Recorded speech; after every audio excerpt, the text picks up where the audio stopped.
ওনারা বলেছেন initial solo যে ফ্লাইটগুলো হয় ট্রেনিং ফ্লাইট সেগুলো ঢাকার বাইরে ওইটা করার মতো আমাদের সক্ষমতা আছে।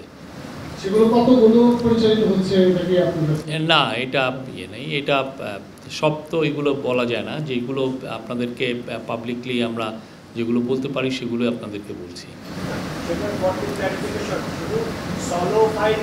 যেগুলো ট্রেনিং আপনি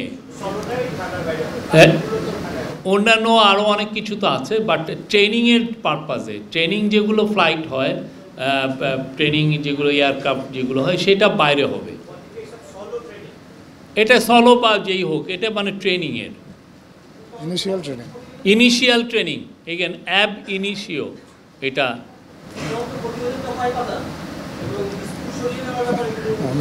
এটা বিশাল, আমি বলবো বিশাল, মানে আমি তো এত মোটা দেখি।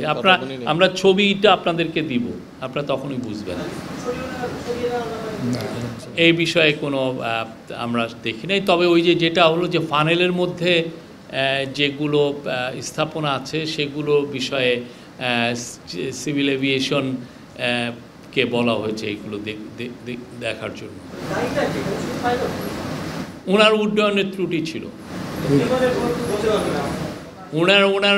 ওনার ইয়েতে এইটাই পুরোটা উনি এই ইয়েকে নিয়ন্ত্রণ করতে পারে না, এটা তার আয়ত্তের বাইরে চলে গেছে পাইলটের ত্রুটির কারণে।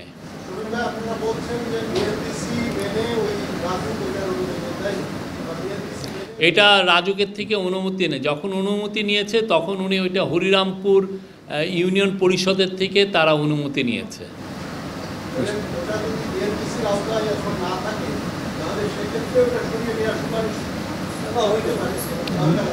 এটা বিএনবিসি, সেটা আপনার রাজুককে এটা জিজ্ঞেস করবেন।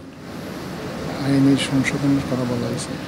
চিফ অ্যাডভাইজার বলেছেন যে যাতে রাজুকের যেগুলো এরিয়া আছে সেখানে যাতে রাজুকের লটাই সবাই মেনে চলেন সেটা ইনশিওর করতে হবে, যাতে যেমন সাভার এখন রাজুকের বৃহৎ রাজুক এরিয়ার মধ্যে পড়ে, যাতে যেহেতু রাজুকের তাদের এক্সপার্ট আছে, তারা বিএনবিসিকে তারা এনফোর্স করতে পারেন, কিন্তু অন্যান্য যারা যেমন কাঞ্চন বা তারাবো বা সাভারের পক্ষে ওদের পক্ষে এই বিএনবিসিকে এনফোর্স করাটা অনেক ডিফিকাল্ট। তো এইখানে চিফ অ্যাডভাইজার বলেছেন যে এই জায়গাগুলোতে যাতে রাজুকের লটা সবাইকে ওভাররাইড করে, ওদের স্থানীয় সরকার যে আইন সেটাকে ওভাররাইড করে, সেটা কথা বলেছেন।